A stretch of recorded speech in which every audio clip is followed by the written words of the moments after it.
Hey, what's up, guys? It's Rush with Nutrition People, people who feed souls for growth through their God-given talents and abilities. As a award-winning chef and television personality, Trey Wilcox expands his love for cooking by sharing his passion for food through his teaching at his cooking studio in Frisco, Texas, called Trey Wilcox Cooking Concepts. So our first guest today is Trey Wilcox. Trey, thanks so much for joining us today, man. Thanks for being part of this video series called Nutritious People, people who feed souls for growth through their God-given talents and abilities. Trey, as a chef, tell us a little bit about your journey in becoming a chef and how it all started for you and what inspired you to take this journey.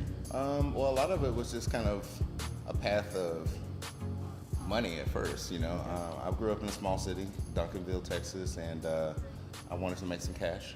So I started working at Boston Market. No passion for it, just wanted to make a little money to pay for a car I had. And a few years later, I started working at a place called Eatsies. And at Eatsies, that's when I realized it was my passion and I loved it. So after that, I just started doing it for a pursuit of, you know, happiness and doing what I love. Awesome. Now, when you think about food, and when someone says the word food, what are some of the words that come to your mind? Well, food is something that's always been something that brings people together. You know, when you always think about family meals and holidays and things of that nature, you always think of food as kind of what brings people together. Come over for dinner, or come over for lunch, or Easter dinner, or things of that, you know. So, I mean, I think of it in a sense of gathering. Okay. I think of it in a sense of nurturing. Yeah. And I definitely think of it as a food art. It's an art. Okay, that's awesome. What is it about when someone takes your cooking class here, right? You're teaching them elements of cooking. What are the things that the person takes with them? What do you see people inherit? Well, the main things I want people to take away from our cooking classes here is just a skill set or a technique. Okay. It's never follow a recipe with me. I want people to realize what things are happening when you're searing a sea scallop in a pan, or even more so, how to just know that you can always add more, but you can't take out. So when they're mixing things, to add a little bit and then taste. And tasting is huge, is part of it, you know. And some people just don't taste until the end of the whole process and then go, oh wow, this doesn't taste like what I thought it would. Right. And so I kind of just want to make people have some of the basic fundamentals that chefs kind of take for granted that we just do naturally. Okay. And giving them those fundamentals, what is it? How does that person, like, you know, they get the fundamentals of cooking, but what happens to the person inside, do you feel? Well, you know, when someone learns a little bit more about how to nourish themselves and just kind of feed themselves in a more, I would say, tasty kind of way, you know, I feel like they have a sense of fulfillment of, I can do this, and then they also kind of feel like I can show someone else. And that's what I really love the most about what I'm doing with cooking classes, is I'm teaching someone something that if they absorb it, they take it in, then maybe they pass it down. Okay. You know, we all know that a lot of people learn cooking from their parents. Right. And so I'm always feeling that I'm instilling someone to teach their loved ones how to do something that they picked up from me. That's pretty cool, man. Yeah. That's like that's like, you know, that's what you come to classes for too, you know, you come to learn the techniques and stuff like that. Of course, know how to do these advanced level cooking or basics, but the extra stuff is what really kind of that harmonizes everything together. It is, you know, and people like to have fun in the kitchen. Yeah. So, you know, we definitely do that part as well. We have fun. I tell stories and give a little insight about my past and, you know, what I've done and things that people may find interesting. That's very cool.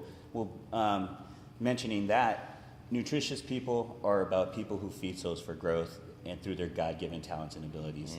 Who is one person outside of your mom and dad, okay, that helped feeds your soul for growth and to become a celebrity chef? Well, I would definitely say, you know, Kent Rathbun has been a big part of my feeding through my career. You know, we all grow in different stages in our lives in whatever industry it may be. And, you know, the cooking path is one that's usually led by another chef. And Kent took me in when I was an employee at Abacus Restaurant in Dallas, Texas. And the growth path, I should say, he put me on was one that led to kind of like what I am now. Yeah. Understanding different styles of cuisine and learning how to master those, and be very mindful of all of the indigenous ingredients that go into different styles of cuisines. He gave me that. So feeding me the knowledge was key. He put people in my path that would teach me how to be a leader. How to be a better leader was key. And then just at that one point when it came, now it's time that you've been taught all of these different dynamics, now I'm going to let you blossom. That was probably the hugest thing that Kent Rathbun gave me the opportunity, being in making me the chef de cuisine and allowing me to run that restaurant as an acting chef. That's very cool, man. Yeah. It's knowledge breeds confidence too. The more knowledge you have, the more confident you become. Yeah, it definitely is. The more you know, the more you're worth. However, what you do with it and how you lead people, and if you give it back, it's always going to define what type of leader you are and how many, I would say, disciples you have wanting to work with you, because you're only as good as your team. Right. That, man, you helped me transition to the next question perfectly, because the next thing I was going to ask you was, what was one story that you can say that, hey, this is somebody I've without mentioning names, if you don't want to, you say this person, through my cooking, this person had this transformational experience and has grown like you have in some regard in their personal life or whatever.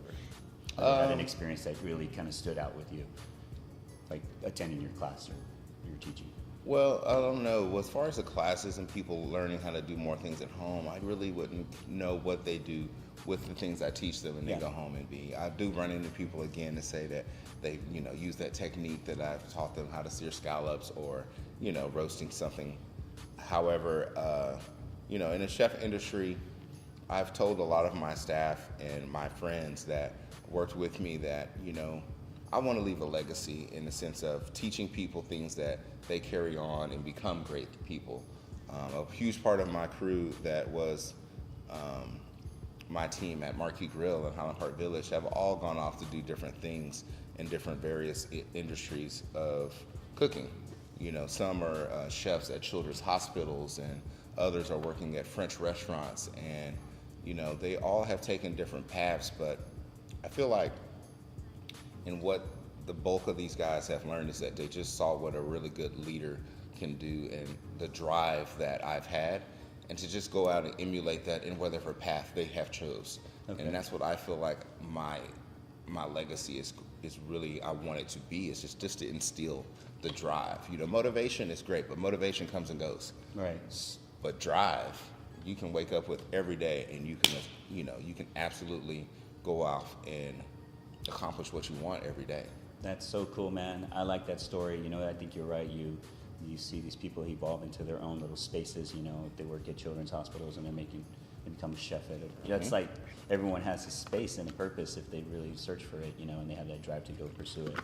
They really do. And I don't judge in what they go do, whether it be restaurant based or whether it be, a food truck. Right.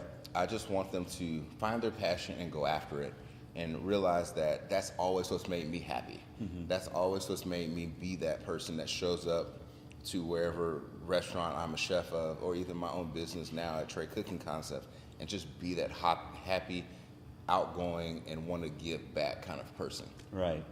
When you finish a 5-course meal, mm-hmm. right, and you prepared something really fantastic for a group, or various forms of how you prepare for, even with students here. What are some of the feelings and thoughts that go through your mind after you're said and done? You feel like you've... Well, reflection is always the biggest thing. I think every chef has that moment of reflection of what things they could have done differently and what things could have done better. Yeah. You have a proudest moment where you're like, I did that. I feel like now, and I've been doing it for 26 years now, that, I don't really have that I've done that unless it's a really challenging environment. Right. Having done 2 seasons of Top Chef, I'd really feel like I'm almost built to cook in any challenging environment or the setting. Yeah. And that probably would be when at times I go, man, I pulled this off. Like, woo, you know, because that's really Yeah, what I've makes seen it, that you show. know? Yeah, and so nowadays when you're at people's homes or catering and, cooking dinners for people, it's usually not as challenging of an environment. However, the ingredients that we use are never the same. You can't have, the same steak every time you go to an event, Right. or the same piece of duck.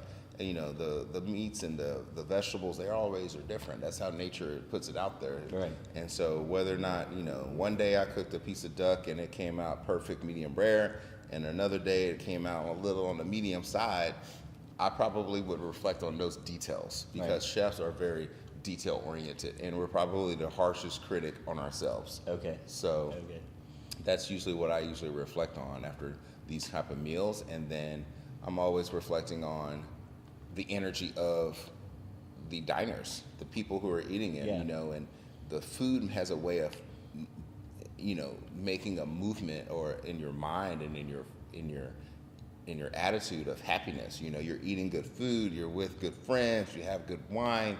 Those all things work together to make a happier individual. So if that dining room environment and that vibe is like just jamming and people are happy and people are just like, having a great time, then I feel like the reflection of I've had something to do with that. Yeah. And that feeds my soul. That makes me happy. Yeah, see, I really like that answer, because that's part of the reason we wanted you to be on the Nutritious People who feed souls for growth, through their God-given talents and abilities, because we really feel that it's not really this. Obviously, it's this Nutritious People who feed souls for growth is not necessarily about food. Yeah. But it's it's kind of a personal essence, a spiritual essence that a person emotes outwardly and then manifests some great experience for other people. So I've seen some of your work, and I've seen, follow you on social media and stuff, and I was like, man, this guy he's really in tune with what he's doing, and I just wanted you to know that. So Thanks, man. I really like to make people happy.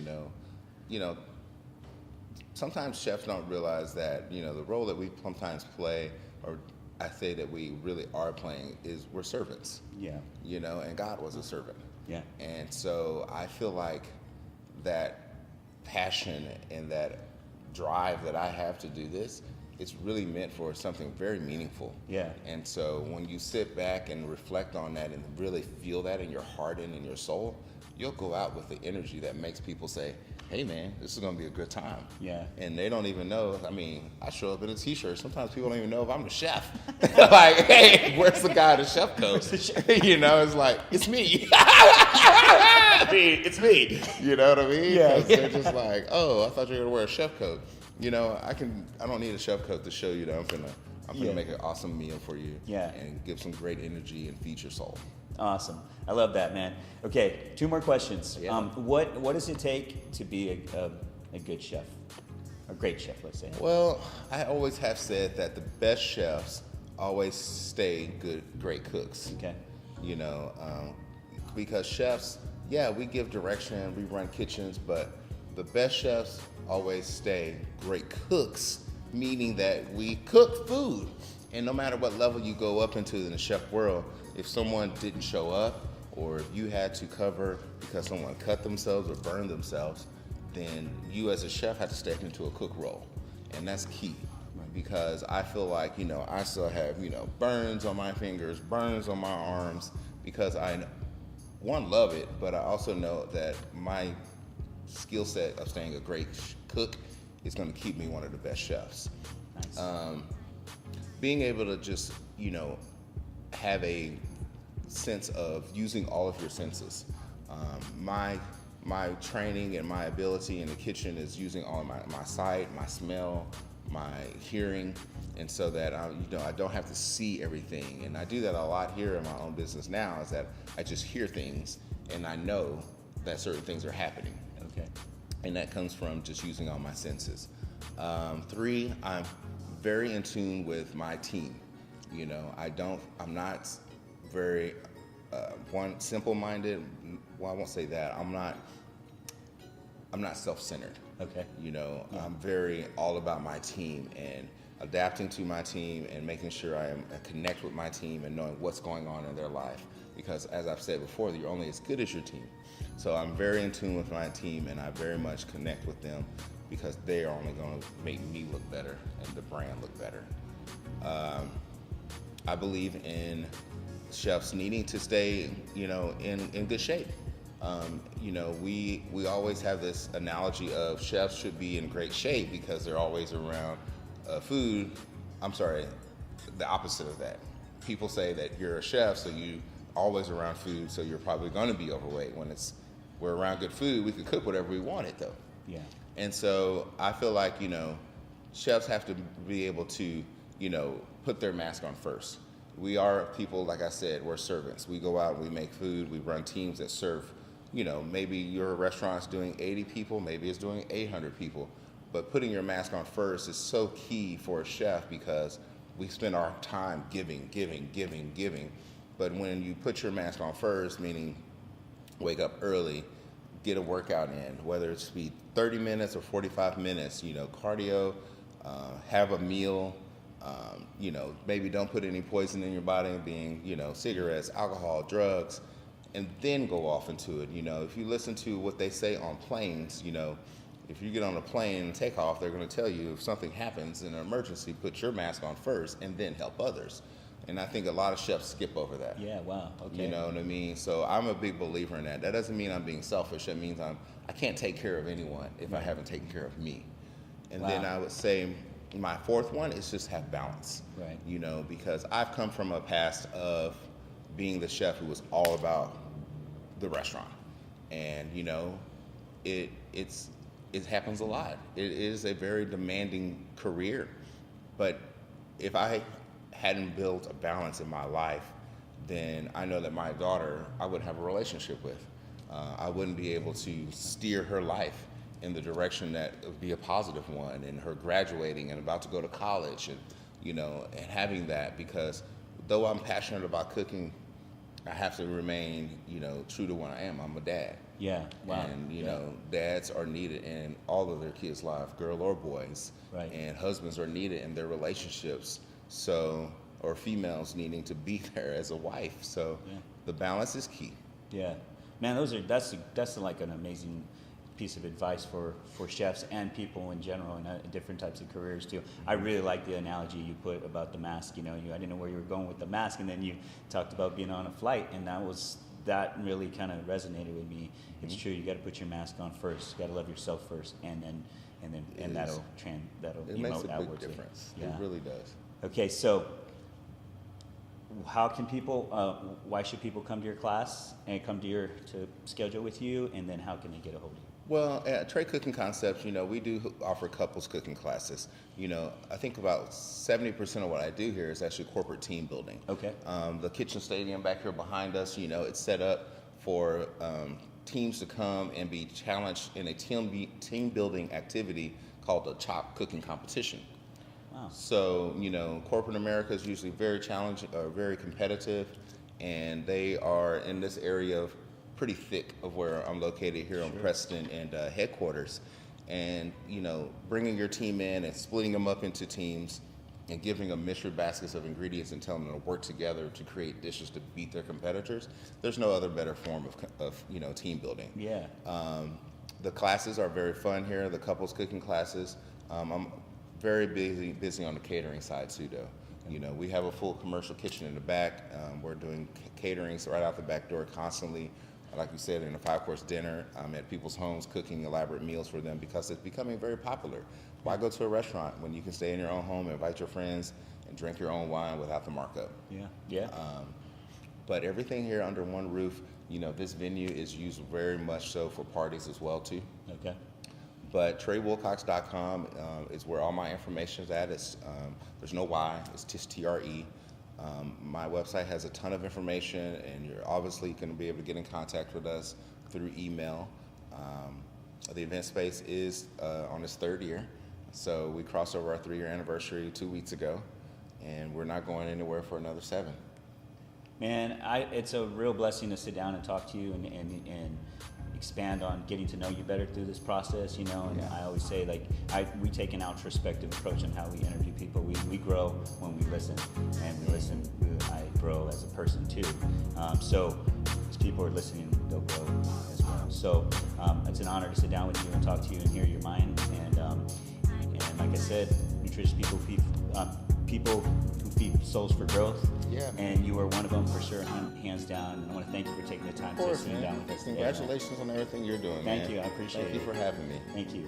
All right, guys. That's the end of Nutritious People, people who feed souls for growth through their God-given talents and abilities. As I always say, guys, have peace and light in you, and remember that the ocean refuses no river.